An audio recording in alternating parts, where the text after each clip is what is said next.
কালো রূপে দিগম্বরী মায়ের কালো রূপে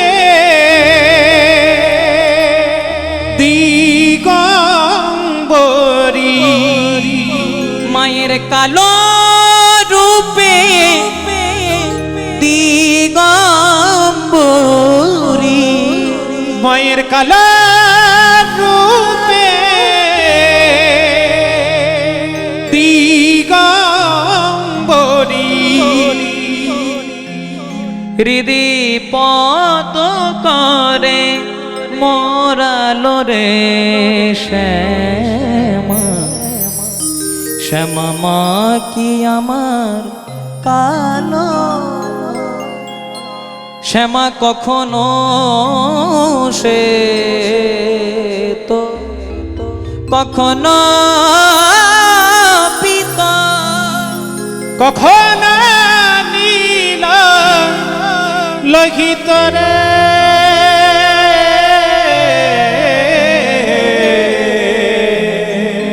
শ্যামা কখনো সে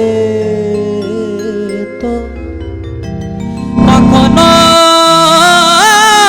পিতা কখনো নীল লোহিত রে মায়ের রূপ দেখিয়া কমলকান্ত মায়ের রূপ দেখিয়া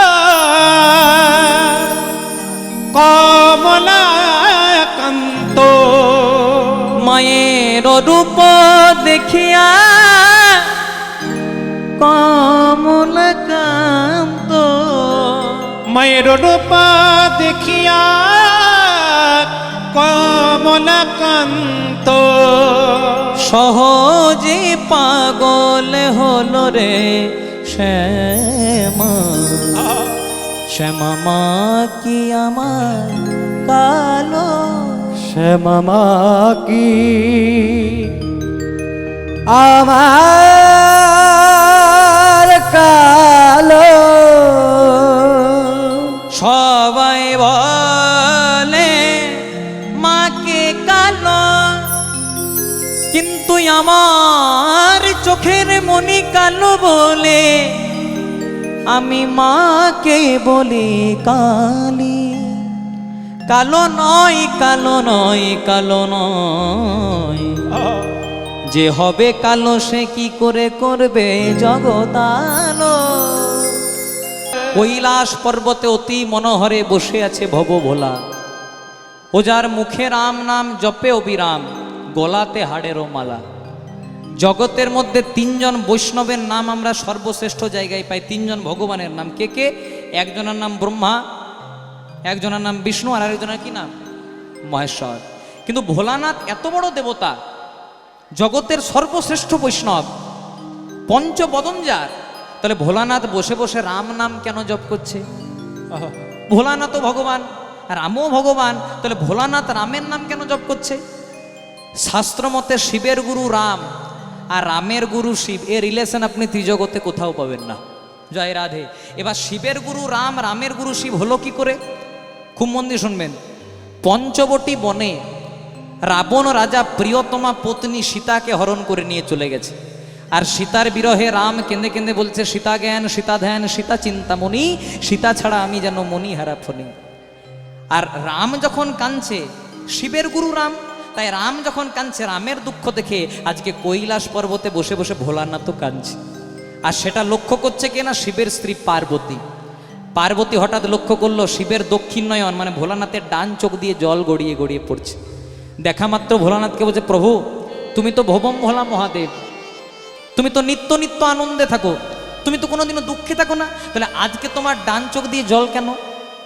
ভোলানাথ বললে পার্বতী এই না হলে তুমি আমার অর্ধাঙ্গিনী ঠিকই ধরেছ আজকে আমার ডান চোখ দিয়ে জল কেন জানো আমার গুরু রাম প্রিয়তমা পত্নী সীতাকে হারিয়েছে আর সীতার বিরহে রাম কেঁদে কেঁদে বলছে সীতা জ্ঞান সীতা ধ্যান সীতা চিন্তামণি সীতা ছাড়া আমি যেন মণিহারা ফণি।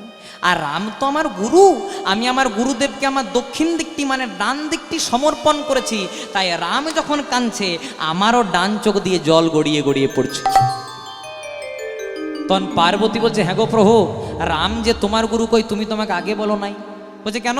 রাম যদি তোমার গুরু হয় আমি তোমার অর্ধাঙ্গিনী, মানে রাম আমারও গুরু। তাহলে রাম কেমন তোমার গুরু, রাম কেমন আমার গুরু, আজকে রামকে আমি পরীক্ষা করতে যাব।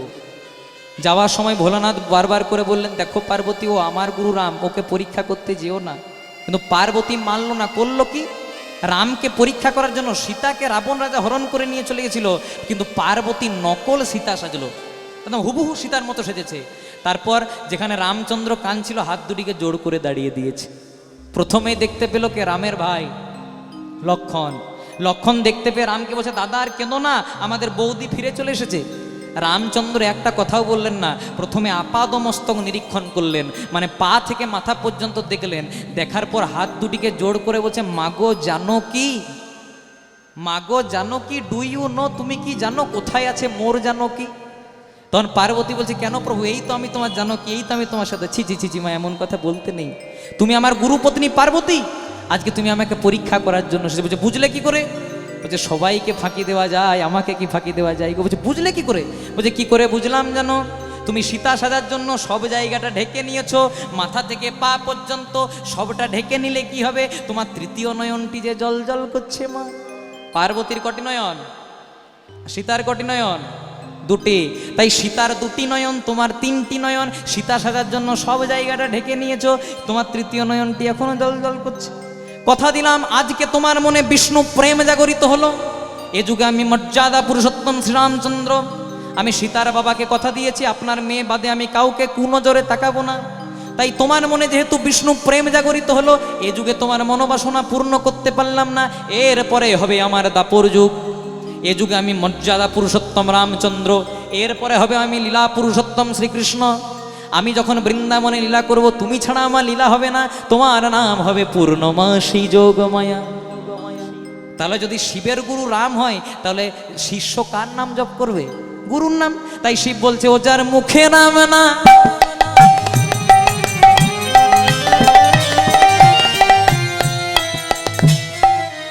জপে অবিরাম, যার মুখে রাম নাম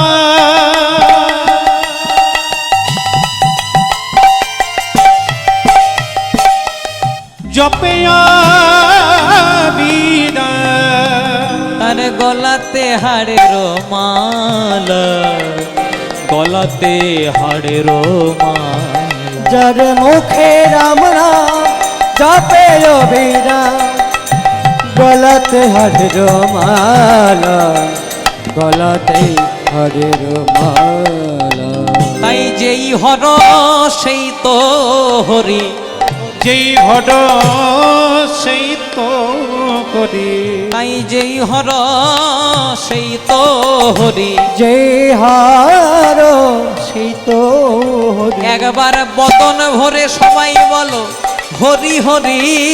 যেই ঘট সে তো একবার বদন ভরে বলো হরি হরি। আহা যে ঘট সে তো একবার হরি হরি হরি বলে প্রেমানন্দে বাহু তুলে, হরি হরি হরি বলে প্রেমানন্দে বাহু তুলে, হরি হরি হরি বলে প্রেমানন্দে বাহু তুলে, যে ঘট সে তো হরি। কৈলাস পর্বতে অতি মনোহরে বসে আছে ভব ভোলা, ও যার মুখে রাম নাম জপে অবিরাম, গলাতে হাড়ে রোমা। আজকে বসে ভোলানাথ কৃষ্ণ নাম রাম নাম জপ করছে, আর এই দিকে যখন জপ করছে, রামের নাম জপ করছে, তখন হেনকালে ভোলানাথের কাছে আসছে কে? দেবর্ষি নারদ মুনি। ওই যে বললাম ঝালে ঝোলে অম্বলে সব জায়গাতে থাকে, এর দেখা আপনি সব জায়গাতেই পাবেন। জয় রাধে। এমনকি আপনাদের মদনপুরেও পাবেন। হরে কৃষ্ণ। সামনে বারুইপুর ধবধবি, সেখানেও পাবেন। জয় রাধে। উত্তর পদ্মজলা, সেখানেও অ্যাভেলেবেল। যতগুলি গ্রাম ততগুলি নারদ। জয় রাধে। আজকে যখন ভোলানাথ রাম নাম করছে, আজকে নারদ মুনি জানে ভোলানাথ রাম নাম শুনতে খুব পছন্দ করে। তাই আজকে নারদ মুনি মুখে রাম নাম করতে করতে আসছে, ভাবটি কেমন? শ্রীমান নারায়ণ নারায়ণ হরি হরি, নারায়ণ নারায়ণ হরি, নারায়ণ নারায়ণ হরি হরি, নারায়ণ নারায়ণ হরি হরি। শ্রীমান নারায়ণ নারায়ণ হরি হরি, নারায়ণ নারায়ণ হরি হরি। শ্রীমনারায়ণ নারায়ণ হরি হরি, নারায়ণ নারায়ণ হরি হরি। রঘুপতি রাঘব রাজা রাম, পতিত পাবন জয় সিয়া রাম। रघुपति राघव राजा राम, पतित पावन सीताराम। रघुपति राघव राजा राम, पतित पावन जय सिया हो राम। रघुपति राघव राजा राम, पतित पावन जय सीताराम। আজকে আপনাদের হরিবাসরে এসে আমি সত্যি ধন্য। যদি বলেন কেন? অন্য জায়গায় রাম রাম বললে বলবে বিজেপি করে। জয় রাধে। রাম না তৃণমূলের, রাম না কংগ্রেসের, রাম না সিপিএমের, রাম না অন্য কারুর, রাম হলো শুধুমাত্র রাম ভক্তদের। বাবা মা যখন মারা যায় কি বলে? রাম নাম, सत्य है, রাম নাম, सत्य है, রাম নাম। सत्य है। তার মানে কি তারা বিজেপি করে? এই সব কথা একদম বলবেন না। পার্টি পলিটিক্স আলাদা জায়গায়, রাম আলাদা জায়গায়। রামের মতো সন্তান প্রত্যেকটা ঘরে ঘরে হওয়া দরকার। রাম শিখিয়েছে কিভাবে বাবা মাকে মর্যাদা দিতে হয়, রাম শিখিয়েছে চরিত্রবান হতে হয়, রাম শিখিয়েছে সহোদরদেরকে কেমনভাবে ভালোবাসতে হয়। আমি যখন আজকে আপনাদের এখানে কীর্তন করতে আসছি, কালকে আমার ঠাকুর পুকুরে কীর্তন ছিল। তো ঠাকুর পুকুরে যখন কীর্তন করছি, দুদিকে দুটো দল, আস্তে আস্তে একদল বলছে জয় শ্রীরাম, আরেক দল বলছে জয় জগন্নাথ। আমি ভগবানের কাছে প্রার্থনা করি এই ঝগড়া যেন প্রত্যেকটা গ্রামে হয়। যদি বলেন কেন? একদল বলছে জয় জগন্নাথ, একদল বলছে জয় শ্রীরাম। ঝগড়া করতে করতে অন্তত ভগবানের নামটা তো মুখে নিচ্ছে।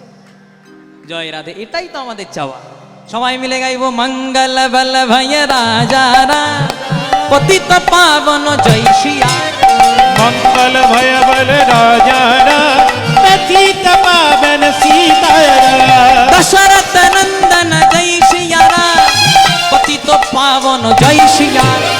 दशरथ नंदन जय सिया राम, पतित पावन सीताराम। मंगल बल भय राजा राम, पतित पावन जय श्रिया। मंगल भय बल जय सिया राम, पतित पावन सीताराम। बोलो राम राम, बोलो राम राम, बोलो बोलो श्री रामचंद्र भगवान की, जय बोलो बोलो रामचंद्र भगवान की। जय। रघुपति राघव राजा राम, पतित पावन जय श्रिया। रघुपति राघव राजा राम, पतित पावन सीताराम। रघुपति राघव राजा राम, पतित पावन जय सीताराम। रघुपति राघव राजा राम, पतित पावन सीताराम। रघुपति राघव राजा राम, पतित पावन जय सीताराम। पतित पावन जय श्रिया राम। पतित पावन सीताराम। জয় রাধে। আজকে নারদ মুনি রাম নাম গাইতে গাইতে আসছে। আচ্ছা মা, কার কাছে আসছে বলো তো? কার কাছে? ভোলানাথের কাছে। নারদ মুনি জানে ভোলানাথ রাম নাম শুনতে পছন্দ করে, তাই আজকে বারবার করে রাম রাম রাম রাম বলছে। যেই না সঙ্গে সঙ্গে এসেছে নারদ মুনি, ভোলানাথ বলছে ও নারদ, এতদিন ছিলে কোথায়? বলছে আর বলো না প্রভু, স্বর্গ মত্ত পাতাল সব জায়গায় যাওয়া আসা করি, মাথায় বড় চাপ চলছিল। তখন ভোলানাথ বলছে সেসব বাদ দাও, আমি কিচ্ছু শুনতে চাই না। হ্যাঁ গো নারদ, তুমি কি আমার শ্বশুর বাড়ির কোনো খবর জানো? জয় রাধে। যারা জামাই হয় শ্বশুর ঘরের খবর নিতে একটু বেশি ভালোবাসে। জয় রাধে। এই যে আমার সঙ্গে করতাল বাজাচ্ছে, এই যে আমার দাদা আছে দোহার করছে। এর আগে বছর বিয়ে হয়েছে, তো যেখানেই যাই শুধু হাই আর হ্যালো। না, শ্বশুর বাড়ির খবর নিতে হবে, প্রত্যক্ষভাবে না হলেও পরোক্ষভাবে এর ওর কাছ থেকে খবরটা কিন্তু নিতে হবে। মানে জামাইরা শ্বশুর ঘরের খবর নিতেও বেশি ভালোবাসে। তাই সেটা এটা কিন্তু আজ থেকে না, এটা ভোলানাথের আমল থেকে চলছে। হোক তো পরে বুঝবি। জয় রাধে। ভোলানাথ বারবার করছে ও নারদ, সেসব বাদ দাও। হ্যাঁ গো, আমি অন্য কিছু শুনতে চাই না, তুমি কি আমার শ্বশুর বাড়ির কোনো খবর জানো? নারদ মুনি মনে মনে চিন্তা করছে, মেঘনা চাইতেই জল, ওই খবরটা দেওয়ার জন্যই তো এসেছিলাম। ভাবলাম কি করে দেব, না ভোলানাথ রাস্তাটা নিজেই পরিষ্কার করে দিল। ও প্রভু, খবরটা এনেছি, তোমার শ্বশুর ঘরে একটা দামি খবর আছে, কিন্তু তোমার মনে বড় দুঃখ হবে গো। যেমন করে রং চং চড়ি কথাটা বলছে দেখুন। বলছে শ্বশুর ঘরে তোমার খুব ভালো খবর, কিন্তু তোমার মনে দুঃখ হবে। বলছে না না, আমার মনে কোনো দুঃখ না। বলো বলো, তাহলে শুনতে চাও? আচ্ছা ভালো করে শোনো। আচ্ছা শিবের শ্বশুর মশাইয়ের কি নাম মায়েরা? দক্ষ রাজা বা দক্ষ প্রজাপতি। তাহলে ভালো করে শোনো প্রভু, তোমার শ্বশুর মশাই দক্ষ রাজা করেছে যজ্ঞ।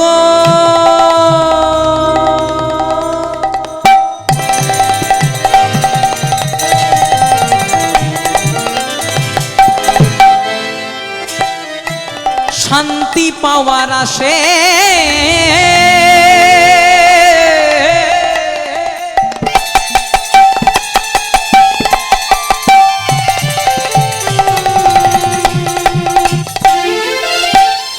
ত্রিভুবন করেছে নিমন্ত্রণ।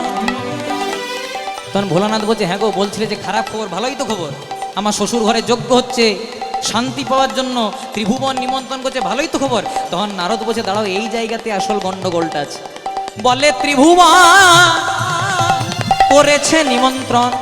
ও ভোলানাথ ভালো করে শোনো, তুমি শুধু বাদে ওগো ত্রিভুবন করেছে নিমন্ত্রণ, তুমি শুধু বাদে। তোমায় নিমন্ত্রণ করে নাই প্রভু, তোমায় নিমন্ত্রণ করে নাই প্রভু, তোমায় নিমন্ত্রণ করে নাই প্রভু, তোমায় নিমন্ত্রণ করে নাই প্রভু। বেছে বেছে তোমায় বাদ দিয়েছে। আহা তোমায় নিমন্ত্রণ করে নাই প্রভু, বলে বেছে বেছে তোমায় বাদ দিয়েছে। আহা তোমায় নিমন্ত্রণ করে নাই প্রভু। বলছে ভোলানাথ তোমার শ্বশুর ঘরের খবর শুনবে? তোমার শ্বশুর মশাই দক্ষ রাজা করছে যজ্ঞ শান্তি পাওয়ার আসে, স্বর্গ মত্ত পাতাল 3 জায়গায় নিমন্ত্রণ করেছে, আর বেছে বেছে তোমাকে বাদ দিয়েছে। নারদমুনি মনে মনে চিন্তা করলো, জামাই যখন শ্বশুর ঘরের খবরটা শুনবে যে শ্বশুর আমাকে নিমন্ত্রণ করে নাই, তখন শ্বশুর জামাই যখন যুদ্ধ হবে আমার মনে কতই না আনন্দ হবে। জয় রাধে। তাই বললাম নারদদের কাছ থেকে সাবধানে থাকবে। তখন ভোলানাথ এমন দেবতা, ভোলানাথ আমাকে নিমন্ত্রণ করেনি। আচ্ছা আচ্ছা বাবা ঠিক আছে, আমি জানি, আমি তো শ্মশানে মশানে ঘুরে বেড়াই, আমাকে একদিক দিয়ে নিমন্ত্রণ করে নাই বাবা, ভালোই করেছে। আর নারদ আমাকে যে নিমন্ত্রণ করে নাই আমি সব জানি, এর পেছনেও বাবা তুমিই দায়ী। জয় রাধে। কি করে দেয় একটু ছোট্ট করে বলে দিই। এই দক্ষ যজ্ঞের কিছুদিন আগে ভৃগুমণি একটি যজ্ঞ করেছিল, যার নাম ছিল ভৃগুমণির ব্রহ্মযজ্ঞ। সেই যজ্ঞে সবার নিমন্ত্রণ ছিল, যত যত দেবদেবতা, তার সঙ্গে শিবেরও ছিল আর শিবের শ্বশুর মশাইয়েরও ছিল। এবার যজ্ঞ যখন চলছে, শিব বসাছে শিবের সিংহাসনে, ইন্দ্র বসাছে ইন্দ্রের সিংহাসনে, বরুণ বসাছে বরুণের সিংহাসনে, যজ্ঞ হচ্ছে। আর সেই সময় আসছে কে? শিবের শ্বশুর মশাই দক্ষ রাজা। শিবের শ্বশুর মশাই বলে কথা, তাই ওই দক্ষ রাজাকে সম্মান দেওয়ার জন্য সবাই আসন ছেড়ে উঠে দাঁড়িয়েছে। কিন্তু সবাই উঠে দাঁড়াইলে কি হবে বাবা? যা শ্বশুর মশাই সে নিজেই দাঁড়ায় নেয়। শিব গদি ছাড়ার লোক নয়, যদি একবার বসে যায় সহজে আর উঠতে চাই না। আর এগুলোই তো নারদমুনি খুঁজে বেড়ায়। নারদমুনি দক্ষ রাজার হাতটাকে ধরে আড়ালে নিয়ে গেছে, ও রাজা মশাই ভালো করে চেয়ে দেখুন। বলছে কি? বলছে একেই তো ছোট মেয়েটার এমন একজনের সঙ্গে বিয়ে দিলেন যার বয়সের কোনো আধার কার্ডেই নাই, আবার সম্মান দিতে জানে না। বলছে কেন? বলছে ভালো করে চেয়ে দেখুন, আপনি শিবের শ্বশুর মশাই, তাই সম্মান দেওয়ার জন্য সবাই উঠে দাঁড়ালো, কিন্তু আপনার ছোট জামাই ওইটাই তো উঠে দাঁড়াই নেই, এ তো ঘোর অপমান। তখন দক্ষ রাজা বলছে ঠিকই তো বলেছো ভাই, ঘোর অপমান, তাহলে কি করা যায়? নারদমুনি মনে মনে চিন্তা করছে এইটাই তো চাইছিলাম, কখন আমার কাছ থেকে ডিসিশনটা নেই। জয় রাধে। শোনো, যদি প্রতিশোধ নিতে চান তাহলে ভৃগুমণির মতো কিছুদিনের মধ্যে আপনিও একটা যজ্ঞ করে দিন, নাম দিয়ে দিন দক্ষ যজ্ঞ, স্বর্গ মত্ত পাতাল 3 জায়গা নিমন্ত্রণ করুন, বেছে বেছে ছোট জামাইটাকে বাদ দিয়ে দিন, হিসাব বরা। জয় রাধে। তাই নারদ বাবা, এর পেছনেও যে তুমি দায়ী আমার জানতে বাকি নাই বাবা। কিন্তু নারদ, আমি সেদিন কেন উঠে দাঁড়াই নাই জানো?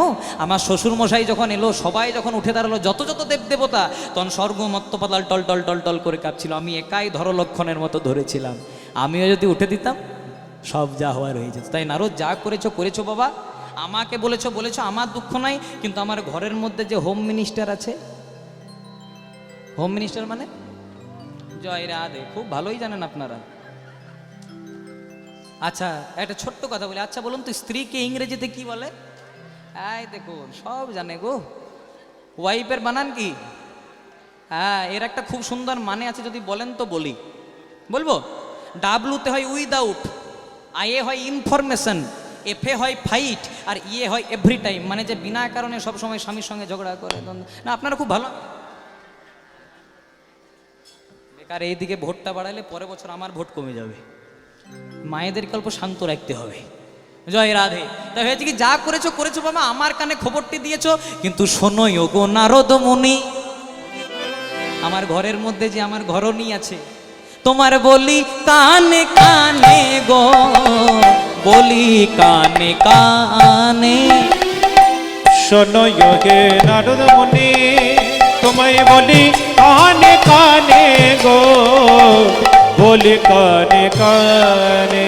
বলে শোনো গো নারদ মুনি, তোমার বলি কানে কানে গো, বলি কানে কানে। শোনো যোগো নারদ মুনি, বলি কানে কানে গো, বলি কানে কানে। দক্ষ যজ্ঞের খবর যেন আমার সতী নাহি শোনে গো, সতী নাহি শোনে। দুঃখ যজ্ঞের খবর যেন সতী নাহি শোনে গো, সতী নাহি শোনে। আমার দক্ষ যজ্ঞের খবর যেন সতী নাহি শোনে গো, সতী নাহি শোনে। আর দুঃখ যজ্ঞের খবর যেন সতী নাহি শোনে গো, সতী নাহি শোনে। নারদ যা করেছো করেছো, আমার কানে খবরটা দিয়েছো। কারণ বাবার বাড়িতে যখন কোনো উৎসব পার্বণ হয়, অথচ মেয়েকে যদি নিমন্ত্রণ না করে কষ্ট হয় না, তাই ওকে দয়া করে বলো না, আমার সতীর কানে দিও না খবর, আমার সতীর কানে দিও না ফেলে, আমার সতীর কানে দিও না আমার খবর। সতীর কানে দিও না খবর। কারণ সতী বড় অভিমানিনী, সতীর কানে দিও না খবর। কারণ সতী বাবাকে বড় ভালোবাসে। আর সতীর কানে দিও না খবর। নারদ যা করেছো করেছো, বাবার বাড়িতে বাপের বাড়িতে যদি কোনো যজ্ঞ হয়, উৎসব হয়, আর মেয়েদেরকে যদি নিমন্ত্রণ না করে কষ্ট হবে, তাই দয়া করে আমার কানে খবর দিয়েছো ভালো করেছো, আর দয়া করে ওকে খবর দিও না। নারদ মুনি মনে মনে চিন্তা করলে, ভাবলাম শ্বশুরের খবরটা জামাইয়ের কানে দেব, জামাই শ্বশুরের যুদ্ধ হবে, কতই না আনন্দ হবে, এ তো কিছুই হইল না। এবার লাস্ট শেষ একটাই উপায়, যদি একবার সতীর কানে খবরটা দিতে পারে, তখন কিছু হলেও বা হতে পারে। তাই ভোলানন্দ বলছেন, নারদ আমি জানি বাবা তোমার নাম নারদ, তুমি যদি ভিতরে যাও তাহলে হরিবোল করবে, আমার 12 তুমি তখনই বাজাবে। তোমার নাম নারদ, তোমাকে সহজে রদ করা যায় না। তাই ভাই আর ভেতরে যাওয়ার দরকার নাই, তুমি এই বাইরে থেকেই যেখানে যাওয়ার চলে যাও। নারদ মুনি মনে মনে চিন্তা করছে, শেষ খেলাটা খেলতেই হবে। বাবা আচ্ছা তুমি সম্পর্কে আমার কে হও? বলছে বাবা হই। তাহলে সত্যি কে হবে? বলছে মা হবে। মা যদি জানতে পারে ছেলেটা আমার এতদিন পরে এসেছিল, অথচ মায়ের সঙ্গে দেখা না করে চলে গেছে, মায়ের কষ্ট হবে না? তাই কথা দিলাম বাবা, একবার শুধু প্রণাম করব, একদম কথা দিলাম, 100% কথা দিলাম, একবার প্রণাম করবো আর চলে যাব। তখন ভোলানা বলছে দেখো 3 সত্য করো। বলছে 3 সত্য করলাম, দক্ষ যজ্ঞের খবর সতীকে বলবো না, বলবো না, বলবো না। বারবার করে যখন বলছে বলবো না, বলবো না, বলবো না, আর নারদ মুনি মনে মনে চিন্তা, যদি একবার যেতে পারি রে বাবা, বলেছিলাম বলবো না, কিন্তু 100% খবরটা বলবো। জয় রাধে। এবার নারদ মুনি যাচ্ছে ভেতরে, আর ভেতরে বসে আছে কে? বলে দাঁড়িয়ে আছে দক্ষবালা, ত্রিনয়নে করে আলা, দাঁড়িয়ে আছে দক্ষবালা, ত্রিনয়নে মাগো, ত্রিনয়নে মায়া,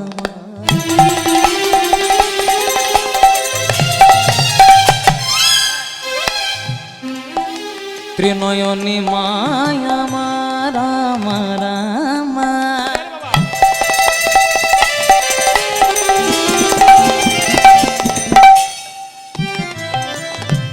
ত্রিনয়নী মায়া মা, মায়া মা,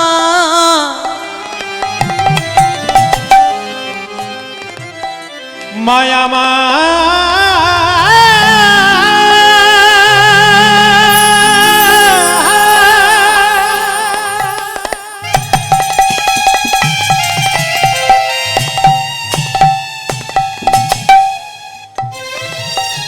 ত্রিনয়ন করে বসে আছে,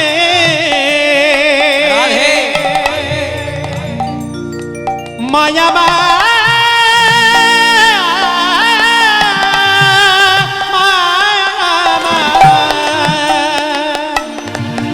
মায়ামা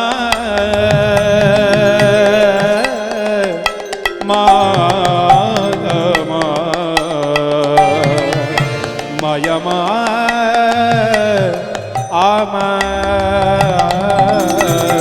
দাঁড়িয়ে আছে দুঃখবালা ত্রিনয়নে করে আলা। দাঁড়িয়ে আছে দুঃখবালা ত্রিনয়নে করে আলা। নারদ মুনি করিলেন প্রণাম মাকে। নারদ মুনি করিলেন প্রণাম মাকে। নারদ মুনি করিলেন প্রণাম মাকে।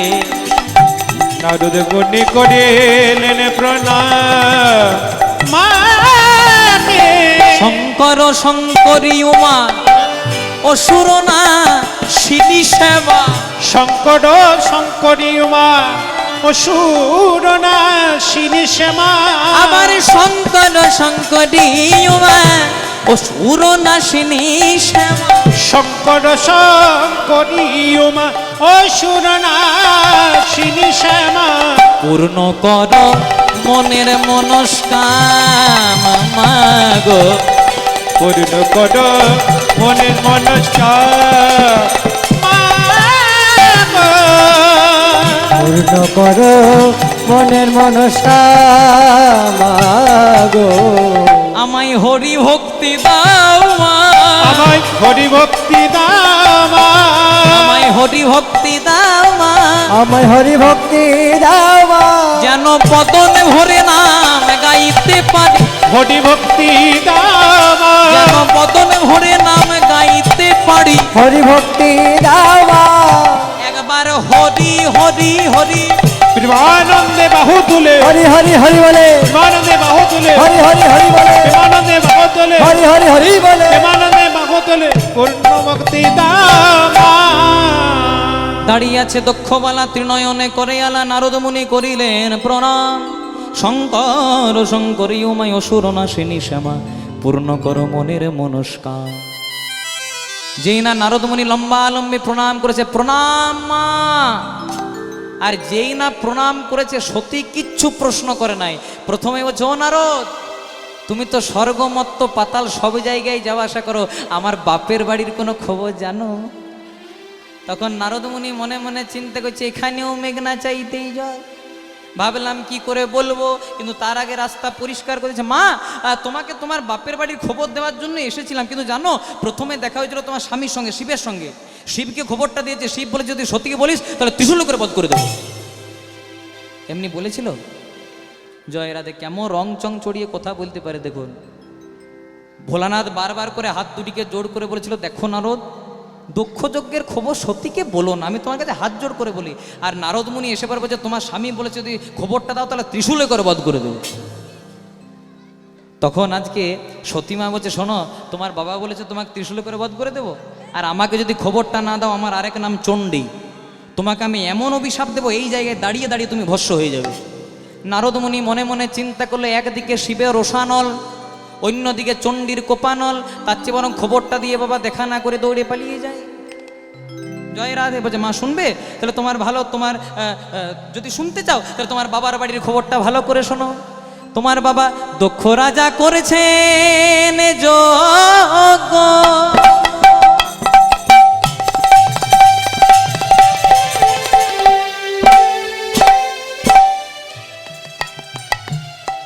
শান্তি পাওয়ার আসে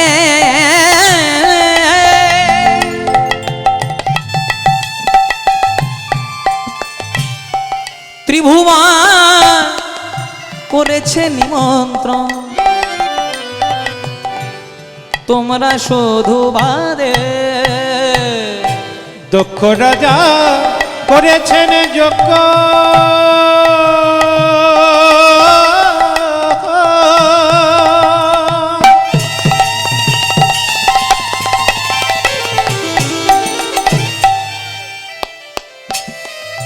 শান্তি শান্তি পাবার আশে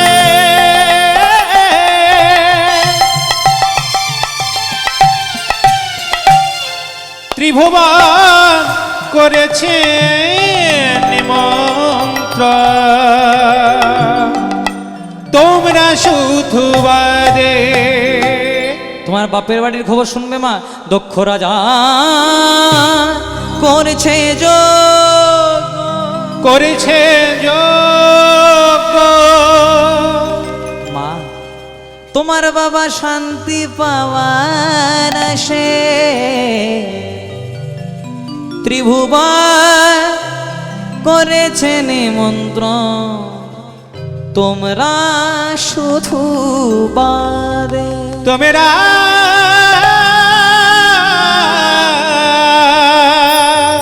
শুধু বাদে। খবরটা দিয়ে নারদ মুনি চলে গেল, কিন্তু যাওয়ার আগে সতীমা বারবার করে বললেন, নারদ খুব দামি খবর আজকে শোনালে। আমার বাবা দক্ষ রাজা যজ্ঞ করছে শান্তি পাওয়ার জন্য। আসতে, আমার বাবা দক্ষ রাজা যজ্ঞ করছে শান্তি পাওয়ার জন্য, অথচ বেছে বেছে আমার বৈষ্ণব স্বামীকে বাদ দিয়েছে। আমাকে নিমন্ত্রণ করেনি তাও আমি যাব, আমাকে নিমন্ত্রণ করেনি তাও আমি বাবার বাড়িতে যাব। কেন জানো? আমি বাবার কাছে দুটো খাওয়া মাখা পরার জন্য যাব না, আর আমি বাবার কাছে দুটো শাড়ি পাওয়ার আশাতেও যাব না। আমি বাবার কাছে জবাব চাইতে যাব, বাবা আমার স্বামী কি এমন অপরাধ করলো যে দেব সমাজে সবাইকে নিমন্ত্রণ করে বেছে বেছে আমার স্বামীকে বাদ দিয়ে এত বড় অপমান করলে। আর নারদ, আমি বাবাকে বলতে যাব, বাবা যে যজ্ঞে বৈষ্ণবের আগমন হয় না, যে যজ্ঞে বৈষ্ণবের পদধূলি পড়ে না, সেই যজ্ঞটা কোনোদিনও সম্পূর্ণ হয় না। এই যে আজকে আপনারা হরিনামের মহাযজ্ঞতে বসে আছেন, এখানে যতক্ষণ না বৈষ্ণবের পদধূলি পড়বে সেই যজ্ঞটা কোনোদিনও সম্পূর্ণ হবে না। অনেকও ভাগ্যেরও ফলে ঘরে বৈষ্ণব আসিয়া মেলে, ঘরে হয় বৈষ্ণব সেবা, না দিয়ে বৈষ্ণব সেবা উদ্ধারও পেয়েছে কেবা, তার সাক্ষী মহাভারতের যুধিষ্ঠিরাজন। আজকে যখন এত রাত্রি জেগে আপনারা বসে আছেন, আপনাদের কাছে হাত জোড় করে একটা নিবেদন করব, মায়েরা আপনাদের বাড়িতে যদি কোনোদিনও কোনো বৈষ্ণব আসে, আপনাদের বাড়িতে যদি কোনোদিনও কেউ মাধুকুরি করার জন্য আসে, কাউকে খালি হাতে ফিরিয়ে দেবেন না। হয়তো আপনার 100 টাকা দেওয়ার সামর্থ্য নেই, আপনার 16 আনা দেওয়ার সামর্থ্য, আপনি সেটাই দেবেন। কারণ কোন বৈষ্ণব কোন রূপে এসে আপনার দেওয়া সেবার বস্তুটা কোন জায়গায় নিবেদন করবে এটা বোঝা যাবে না মায়েরা। পুরী ধামে একজন বৈষ্ণব ছিল যার নাম ছিল মাধব দাস বাবাজি। খুব মন দিয়ে শুনবেন, খুব দামি প্রসঙ্গ। পুরী ধামে একজন বৈষ্ণব ছিল যার নাম ছিল মাধব দাস বাবাজি। এই মাধব দাস বাবাজি পুরী ধামে ভিক্ষা করতে যেত, মানে মাধুকুরি করতে যেত। কেউ চাল দিত, কেউ টাকা পয়সা দিত, কেউ চিড়ে মুড়ি দিত। আর প্রত্যেক দিন ওই বাবাজি একজন বুড়ি মায়ের ঘরে যেতেন। ওই বুড়ি মা কি দিত?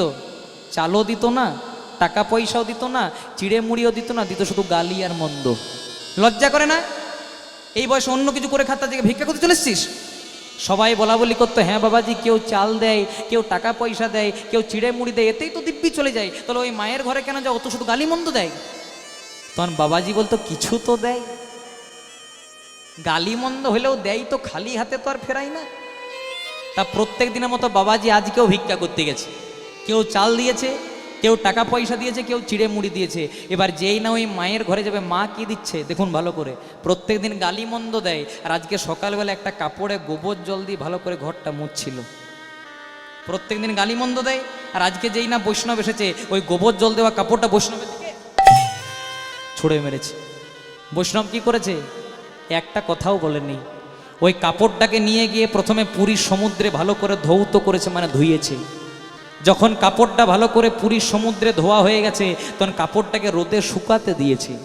যখন কাপড়টা ভালো করে রোদে শুকিয়ে গেছে, তখন টুকরো টুকরো করে কেটে পোলতে করেছে। আর যেখানে জগন্নাথের আরতি হয়, সেই প্রদীপের মধ্যে পোলতেটা দিয়েছে।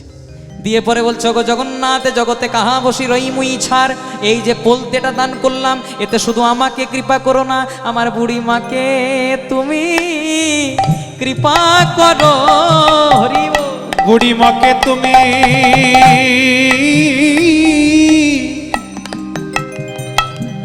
জগন্নাথী কৃপা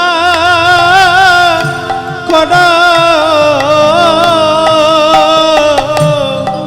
আমার বুড়ি মাকে তুমি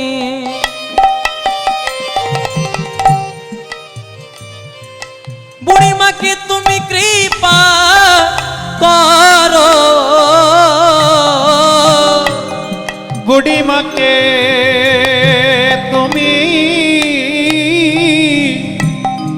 জগন্নাথ কৃপা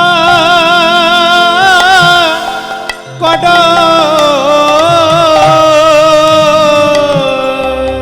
করণ বড় প্রেম দিয়ে প্রেম দিয়ে বড় সেবা দেয় গো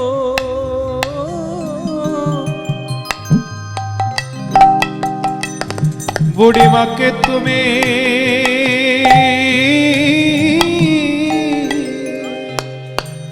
জগন্নাথ কৃপা কর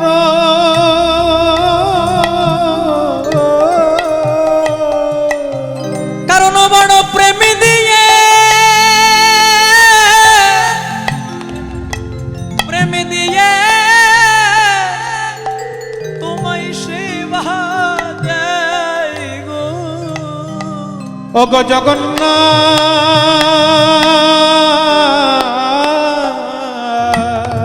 রাধে বুড়ি মাকে তুমি আহা, জগন্নাথ কৃপা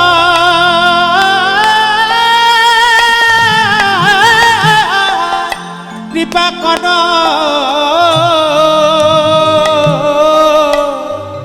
তাই অনেক ভাগের ফলে ঘরে বৈষ্ণব আসিয়া মেলে ঘরে হয় বৈষ্ণব সেবা অনেক ভাগীর ফলে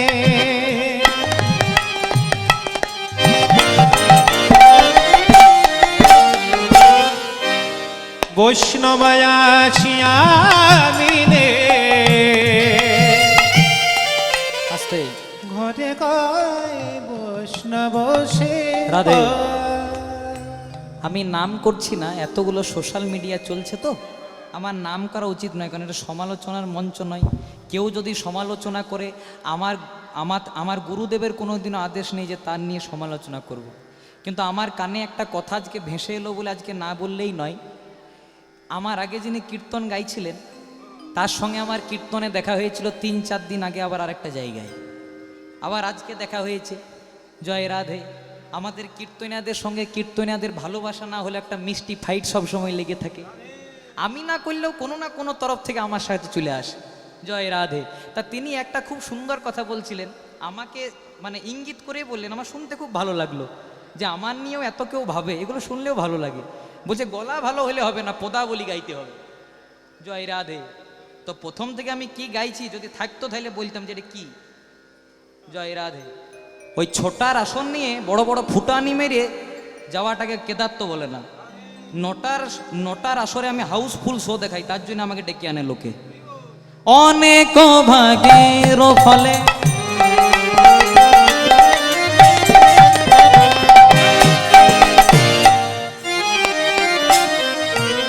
ঘরে বৈষ্ণব আসিয়া মেলে ঘরে হয় বৈষ্ণব সেবা অনেক ভাগের ফলে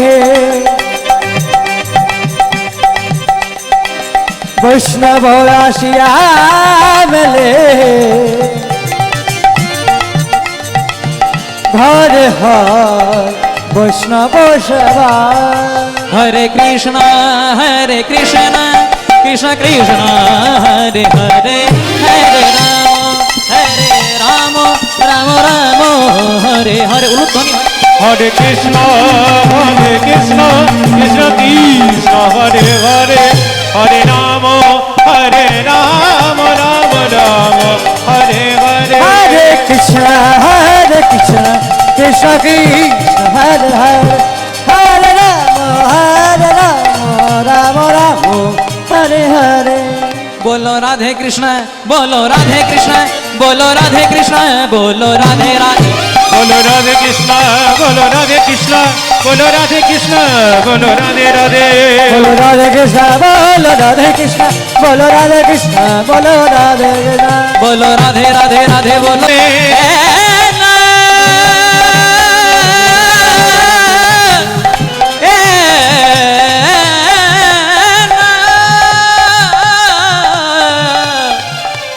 राधा रानी महारानी बोलिए राधा रानी की जय बोलिए राधा रानी की जय बोलिए বৃষভান দুলারি কি জয়। তাই হয়েছে কি আজকে কিন্তু যেই না আজকে নারদ মুনি খবরটা দিয়েছে সতীকে, সতীর কানে খবরটা দিয়ে নারদ মুনি দৌড়ে চলে গেছে। যেই না চলে গেছে, ভোলানাথ মনে মনে চিন্তা করেছে নারদ যখন খবরটা না দিয়ে আমার সঙ্গে দেখা না করে চলে গেছে মানেই কিছু একটা গন্ডগোল হয়েছে। এবার সতীমা নয়ন জলে বুক ভাসায় আসছে, শোনো গো আমারও স্বামী আমার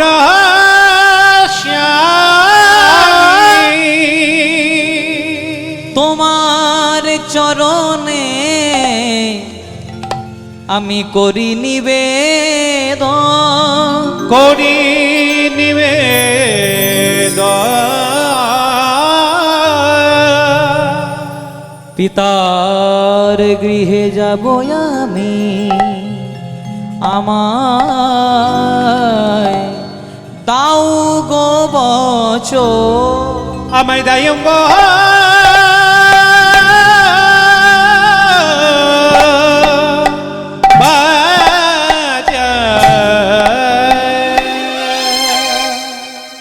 শোনো গো আমার স্বামী, তোমার চরণে আমি করি নিবেদন, পিতার গৃহে যাবই আমি, আমায় দাও গো বচন। একজন সধবা রমণীর অহংকার হলো তার সিঁথির সিঁদুর, আর সেই সিঁথির সিঁদুর তুলে দেয় তার স্বামী তার মাথায়। বিয়ের আগে পর্যন্ত একটা মেয়ের অভিভাবক হয় তার বাবা, কিন্তু বিয়ের পরে পুরো দায়িত্ব হয় তার স্বামী। অন্নদানে পিতা স্বামী, রতিদানে পতি, পিণ্ডদানে পুত্র স্বামী, পরকালের গতি। উপদেশে গুরু স্বামী, পূজাতে দেবতা, বিপদে রোগেতে অসুধি সম, বিপদেতে ভ্রাতা। খুব দামি কথা। অন্নদানে পিতা স্বামী মানে যখন মেয়ের বিয়ে হয়, বিয়ে হওয়ার পর বাবার কাজটা, অন্নদানের কাজটা স্বামী করে। রতিদানে পতি মানে রতিদান করাতে পতি, আবার পিণ্ডদানে পুত্র স্বামী। কারো যদি ছেলে মেয়ে না থাকে, স্ত্রী যদি মারা যায়, স্বামীতে পিণ্ড দান করে। পিণ্ডদানে পুত্র স্বামী, পরকালের গতি। উপদেশে গুরু স্বামী, একটা সৎ উপদেশ দেয়, গুরুর কাজ করে। উপদেশে গুরু স্বামী, পূজাতে দেবতা, স্বামীকে পতি পরমেশ্বর রূপে পূজা করা হয়। আবার রোগেতে অসুধি সম, বিপদেতে ভ্রাতা। এই কাজটা স্বামী ছাড়া করতে পারে না। স্বামী, তুমি এত বড় বৈষ্ণব, তুমি এত বড় দেবতা, আজকে তোমাকে এত অপমান করলো, আমার বাবা তোমাকে দেব সমাজে এত বড় অপমান করলো, তাও তুমি হাসি মুখে দাঁড়িয়ে আছো, তাও তুমি হাসি মুখে দাঁড়িয়ে আছো। যখন বলছে হাসি মুখে দাঁড়িয়ে আছো, বারবার করে ভোলানাথ বলছে সতী গো, আমি জানি তোমার বাবা আমাকে নিমন্ত্রণ করেনি, ভালো করেছে, কারণ আমাকে নিমন্ত্রণ করলে তোমার বাবার অসম্মান হবে। তোমার আরো দিদিদের যারা জামাতা তারা তো ভালো, আমি শ্মশানে মশানে ঘুরে বেড়াই, আমি ভূত প্রেত দৈত্য দানাকে সঙ্গে লয়ে থাকে, আমাকে নিমন্ত্রণ করেনি, ভালোই করেছে। স্বামী, তোমার অপমান না হতে পারে, কিন্তু স্বামী অপমান মানে সেটা আমার অপমান। আমি আমার বাবার কাছে যাব। শিব বলছে শোনো সতী, বিনা নিমন্ত্রণে গুরু বাড়ি পর্যন্ত যাওয়া উচিত নয়, তাহলে কি মুখে তুমি তোমার বাপের বাড়ি যাবে? না স্বামী, আমাকে নিমন্ত্রণ করেনি, তুমি যাই বলো আমি তাও যাব। আমি আমার বাবার কাছে খাওয়া মাখা পড়ার জন্য যাব না, আমি আমার বাবার কাছে কিছু পাওয়ার আশাতে যাব না। আমার বাবাকে শুধু একটা প্রশ্ন করতে যাব, বাবা কি এমন অপরাধ করলাম আমরা দুজনে যে দেব সমাজে সকলকে নিমন্ত্রণ করে আমাদেরকে বেছে বেছে বাদ দিলে? বলো না বাবা, বেছে বেছে আমাদেরকে বাদ দিলে। বারবার করে শিব বলছে দেখো যেতে দেবো না, সতী বলছে যাব, যেতে দেবো না যাব। তখন শিব বলছে শোনো সতী, অনেকক্ষণ ধরে অনেক কিছু সহ্য করলাম, এবার যদি তুমি চৌকাট অতিক্রম করো এই ত্রিশূল দিয়ে তোমার মস্তক ছেদন করে দেবো। সতী বলছে আমাকে আটকাতে পারবে তো? চেষ্টা করো। এবার যেই না সতীমা আমার চৌকাট অতিক্রম করতে যাবে, ভোলানাথ তার ত্রিশূলকে আলিঙ্গন করলেন। সতী ছিলেন এক, হয়ে গেল 10। কখনো বগলা, কখনো কমলা, কখনো ধূমাবতী, কখনো উড়েশ্বরী, কখনো চণ্ডী, কখনো তারা, কখনো ছিন্নমস্তা। ত্রিশূলটি নামিয়ে শুরু করলেন মাতৃবন্দনা। মায়েরা উলুধ্বনি, বাবারা হরিধ্বনি করবেন। ও সর্ব মঙ্গলো মঙ্গল্যে শিবে সর্বার্থ স্বাধিকে स्वरण्ये त्र्यंबके गौरी नारायणि नमस्तुते सृष्टि स्थिति विनाशानं शक्तिभूते सनातनी गुणश्रये गुणमयी नारायणि नमस्तुते धनिष्ठाकरालो वदने मुन्नमाला विभूषणे चामुण्डे मुन्नमथने देवी नमस्तुते जयन्ती मंगला काली भद्रकाली कपालिनी दुर्गा शिवे समाधात्रे सरस्वती नमस्तुते या देवी सर्वभूतेषु मातृरूपेण संस्थिता नमस्ते श्री नमस्ते श्री नमस्ते श्री नमो नमः या देवी सर्वभूतेषु ज्ञान रूपेण संस्थिता नमस्ते श्री नमस्ते श्री नमस्ते श्री नमो नमः या देवी सर्वभूतेषु श्रद्धा रूपेण संस्थिता नमस्ते श्री नमस्ते श्री नमस्ते श्री नमो नमः या देवी सर्वभूतेषु चंडिका रूपेण संस्थिता नमस्ते श्री नमस्ते श्री नमस्ते श्री नमो नमः या देवी सर्वभूतेषु काली रूपेण संस्थिता नमस्ते श्री नमस्ते श्री नमस्ते श्री नमो नमः या देवी सर्वभूतेषु मातृरूपेण संस्थिता नमस्ते श्री नमस्ते श्री नमस्ते श्री नमो नमः। ओम नमः चंडिकाय नमः ओम नमः चंडिकाय नमः ओम नमः चंडिकाय नमः ओम नमो उलुध्वनि चंडिकाय नमः।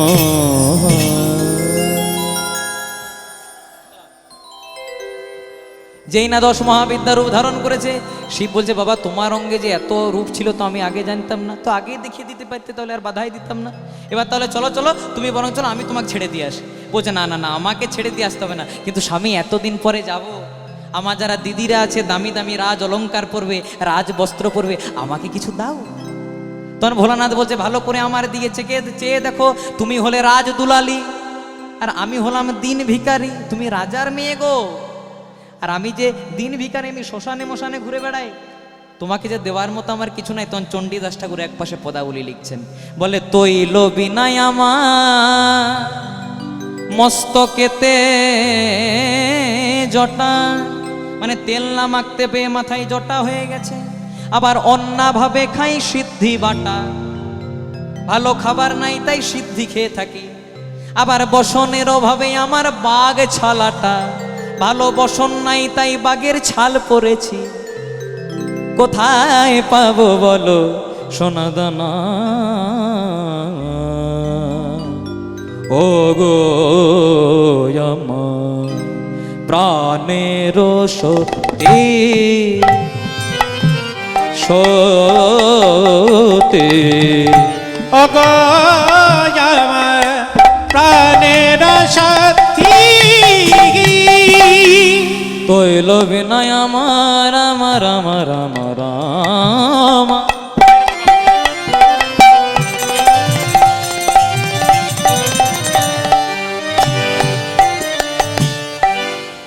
মস্তকেতে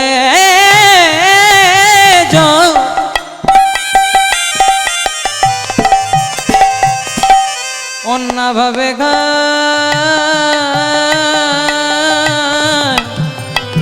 আমি সিদ্ধি বাটা, তৈলয় ভাবে আমার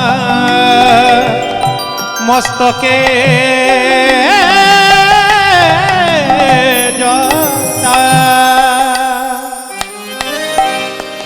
অন্যের অভাবে খায় সিদ্ধি বাটা আবার বসনের অভাবে আমার বাঘ ছালা, বসনের অভাবে আমার বাঘ ছালয়াটা কোথায় পাবো বলো সোনা দানা? ও গো আমার প্রাণের সাথী, অগসতি ও গো আমার প্রাণের সাথী সাথী, ও গো আমার, ও গো আমার, ও গো আমার প্রাণের সাথী তৈল বিনয় আমার মস্তকেতে জটা, অন্যাভাবে খাই সিদ্ধি বাটা, বসনের অভাবে আমার বাগছালাটা। সত্যি কি করে দেব সোনা দানা? আমার এত অভাব, নুন আনতে পান্তা ফুরায়, কত কষ্ট করে তোমাকেই খাওয়াই, আবার তুমি সোনার জিনিস খুঁজছো, অত সব বাবার নাই। এখন সোনা কত ভরি হয়েছে? 10 গ্রামে আর ছুঁতে পারবেন না। জয় রাধে, এমন সোনার দাম। হরে কৃষ্ণ। যদি সোনা পরিধান করে, মনে করুন এখন কটা বাজছে, একটা 5-10 বেজেছে, মনে করুন সোনা পরিধান করে আপনাকে যদি এইখানে যে ফাঁকা রাস্তা যে যদি হাঁটিয়ে দেওয়া হয়, আপনি যেতে পারবেন? আমাদের ভয় আছে সোনা খুলে নেওয়ার, কিন্তু কৃষ্ণরূপ সোনা যদি কেউ একবার অঙ্গে ধারণ করতে পারে, তার কি আর কোনো ভয় থাকে? বরং ভয় দূর হয়ে তার ত্রিতাপ জ্বালা পর্যন্ত মুক্তি হয়ে যায়। জয় রাধে। তাই হয়েছে কি, বলছে সত্যি আমাকে তো তোমাকে তো দেওয়ার মতো কিছু নাই, তাই আমি তো শ্মশানে মশানে থাকি, একটা জিনিস দিতে পারি। দেখবেন যখন শ্মশানে মরা পোড়াতে যাই, যত বস্ত্র আছে সব দিয়ে আসে। জয় রাধে। একটা সাদা শাড়ি লাল পাড় দিয়ে দিল, তার সঙ্গে মাথায় লাল টকটকে সিঁদুর পরিয়ে দিল, একটা সিঁদুরের ফোঁটা দিল, আর যাওয়ার সময় সঙ্গে 2টো বডিগার্ড দিল। হ্যাঁ, জয় রাধে। এই জন্য মায়েদেরকে আমার বড় ভয় লাগে, কখন যে আমার সিট খালি করে দেবে বলার নাই। জয় রাধে। বললাম বডিগার্ডকে, সঙ্গে সঙ্গে যে নন্দী আর ভিঙ্গি, সাথে নন্দী আর ভিঙ্গিকে দিয়েছে। এই যে আমার নন্দী, এই যে ভিঙ্গি, দুজনাকে দিয়েছে। এবার বাবার বাড়ি যাচ্ছে। আচ্ছা বলো তো মায়েরা, সতী মায়ের বাপের বাড়ির কি নাম? এখন যেখানে রামদেব বাবা পতঞ্জলি কারখানা করেছেন, উত্তরাখণ্ডে জায়গাটা অবস্থা, জায়গাটার নাম কঙ্খল। সেখানে আজকে নন্দী ভিঙ্গিকে নিয়ে যাচ্ছে। ভাবটি কেমন আনন্দেতে চলেন মায়া আমার বাপের বাড়ির পথে। উলুধ্বনি হয়ে আনন্দেতে চলে মায়ামার বাপের বাড়ির পথে, আনন্দেতে চলেন মায়া আমার বাপের বাড়ির পথে। আনন্দেতে চলে মায়ামার বাপের বাড়ির পথে, আনন্দতে চলেন মায়ামার বাপের বাড়ির পথে। নন্দিয়ার ভেঙ্গে যাই মায়ের সাথে, নন্দিয়ার ভেগে যাই মায়ের সাথে, আবার নন্দিয়ার ভেঙ্গে যাই মায়ের সাথে, নন্দিয়ার ভেগে যাই মায়ের সাথে। দেখিতে দেখিতে মায়ামার কঙ্খলেতে এলো, দেখিতে দেখিতে মায়ামার কঙ্খলেতে এলো। ও আবার দেখিতে দেখিতে মায়ামার কঙ্খলেতে এলো, দেখিতে দেখিতে মায়ামার কঙ্খলেতে এলো। আবার ভক্ত বৃন্দ সবে মিলে হরি হরি বলো, ভক্তবৃন্দ সবে মিলে হরি হরি বলো, ভক্ত বৃন্দ সবে মিলে হরি হরি বলো, ভক্তবৃন্দ সবই মিলে হরি হরি বলো। এবার বাপের বাড়িতে চলে এসেছে নন্দী ভিঙ্গিকে সঙ্গে লয়ে। আনন্দেতে চলেন মা বাপের বাড়ির পথে, নন্দিয়ার ভিঙ্গি যাই মায়ের সাথে। দেখিতে দেখিতে মা কঙ্খলেতে এলো, এলো ভক্তবৃন্দ সবাই মিলে আমার সঙ্গে একবার হরি হরি। হরি বল হরি বল। আর আমার হাতে বেশিক্ষণ সময় নাই মা, একটু মন দিয়ে শুনবেন। জয় রাধে। তাই হয়েছে কি, আজকে নন্দী ভিঙ্গি যাই যা কঙ্খলে এসেছে, এসে পরে প্রথমে বাইরে দাঁড়িয়েছিল কে? সতীর মা প্রসূতি। প্রসূতি তো জানে না যে স্বামী আমার ওকে নিমন্ত্রণ করেনি, ছোট মেয়েটাকে জামাইটাকে নিমন্ত্রণ করেনি। তাই প্রসূতি সতীকে বলছে, সতী এসেছিস মা? হ্যাঁ রে, এত দেরি করলি যে তোর দিদিরা আগে চলেছে, তুই এত দেরি করলি যেই না বলেছে তখন বলছে নিমন্ত্রণ করেছো মা, নিমন্ত্রণ করেছো মা, সব জায়গায় নিমন্ত্রণ করেছো, কিন্তু বেছে বেছে আমাদেরকে বাদ দিয়েছো। আমার স্বামী এত ভালো, আমার স্বামী বারবার করে বলেছে সতী যেও না, যেখানে তোমার কোনো মর্যাদা নেই, যেখানে তোমার কোনো সম্মান নেই, সম্মান খোয়াতে যেও না। কিন্তু জানো আমি তো আমার স্বামীকে বড় ভালোবাসি, আমি ওর হয়ে জবাব চাইতে এসেছি। কি এমন অপরাধ করেছি বলো, যে দেব সমাজে সবাইকে নিমন্ত্রণ করে বেছে বেছে আমার স্বামীকে বাদ দিলে কি এমন অপরাধ করেছি? বাবাকে বলতে এসেছি শিববিহীন কোনোদিনও কোনো যজ্ঞ হয়নি, আর কোনোদিনও কোনো যজ্ঞ হবে না। যে যজ্ঞে বৈষ্ণবের মতো আগমন হয় না, যে যজ্ঞে বৈষ্ণব পদার্পণ করে না, পদধূলা দেয় না, সেই যজ্ঞ যে কোনোদিনও সম্পূর্ণ হয় না গো। এইভাবে যখন মায়ের সঙ্গে কথোপকথন হচ্ছে, দূর থেকে সব শুনতে পেল দক্ষ রাজা। ছুটে বলছে সতী বেশ করেছে, তোকে নিমন্ত্রণ করিনি, তোর স্বামীকে নিমন্ত্রণ করিনি, বেশ করেছে। কেন করিনি জানিস? তোর স্বামী তো একা আসতে জানে না, যেখানে যায় ভূত প্রেত দৈত্য দানা নিয়ে যায়, আর ওর কোনো সম্মান নাই। আর ওকে কেন নিমন্ত্রণ করিনি জানিস? কারণ ও তো শ্মশানে মশানে ঘুরে বেড়ায়, ওর কিসের আবার সম্মান? ও তোর স্বামী কিছু খেতে দিতে পারে না বলে আমার কাছে চলে এসেছিস। বারবার করে যখন অপমান করলো সহ্য করলো, কিন্তু যখনই বলে দিল সতী তোর স্বামীকে নিমন্ত্রণ করিনি কেন জানিস? আজকে তো আমি দেবতাদের ভোজন করাচ্ছি, তাই তোর স্বামীকে নিমন্ত্রণ করিনি, যেদিন ভূত ভোজন করাবো তোর স্বামীকে আগে নিমন্ত্রণ করবো। বারবার করে যখন অপমান করতে লাগলো, স্বামী নিন্দা সহ্য করতে পারলো না সতী। দক্ষ রাজার যজ্ঞ কুণ্ডটা দাউ দাউ করে জ্বলছিল। নন্দী ভিঙ্গির অজান্তে, সবার অজান্তে সতী করলো কি? শিব শিব নাম ধরে, নাম ধরে সতী মায় আমার ডাকিতে লাগিল, ডাকিতে লাগিল। দক্ষ রাজার যজ্ঞ কুণ্ডে সতী ঝাঁপ দিয়ে দিল, সতী ঝাঁপি দিয়ে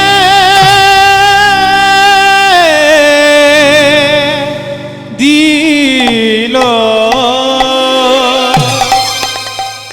নন্দী ভিঙ্গি যখন জানতে পারলো আর বেঁচে নাই মা, ছুটতে ছুটতে দৌড়াতে দৌড়াতে আছাড় খেয়ে পড়লো বাবার চরণে। বাবা যাওয়ার সময় তুমি বলেছিলে সতী আমার অন্নপূর্ণা, সতী আমার লক্ষ্মী, যা করবি দেখবি আমার সতী যেন ভালো থাকে। ওখানে তো আমাকে অনেক অপমান করবে, সতী স্বামী নিন্দা সহ্য করতে পারে না, ওকে একটু সামনে রাখিস, ও আমার বাড়ির অন্নপূর্ণা, ওকে একটু ভালো করে রাখিস। বাবাকে কি জবাব দেব? ছলো ছলো নয়নে কাঁদছে। কি হয়েছে নন্দী বল? ও আর তোরা এসেছিস, তোদের মা আসেনি? ও অনেকদিন পরে বাবার বাড়ি গেছে তো, তাই বোধহয় আসতে যাইনি, ও ভালো আছে তো। বাবা তুমি যে কাজের জন্য আমাদেরকে পাঠিয়েছিলে সেই কাজ আমরা করতে পারিনি। কি হয়েছে জানো? বারবার করে তোমার শ্বশুর মশাই যখন সতীকে অপমান করলো সহ্য করে নিল, কিন্তু যখনই তোমার অপমান করলো স্বামী নিন্দা সহ্য করতে পারলো না। দক্ষ রাজার যজ্ঞ কুণ্ডটা দাউ দাউ করে জ্বলছিল, সেখানে ঝাঁপ দিয়ে দিল। এতক্ষণ শিব ছিলেন শান্ত, এতক্ষণ ভৈরব ছিলেন শান্ত, এবার ভৈরব তার উগ্রমূর্তি ধারণ করলেন। উগ্রমূর্তি ধারণ করে করলেন কি? ছিড়িয়া মাথার জটা, মাথার জটা ভূতলে ফেলি, ভূতলে ফেলিল। বীর ভদ্র নামে বীর, শিবের জটা হতে জনম লভিল, জনম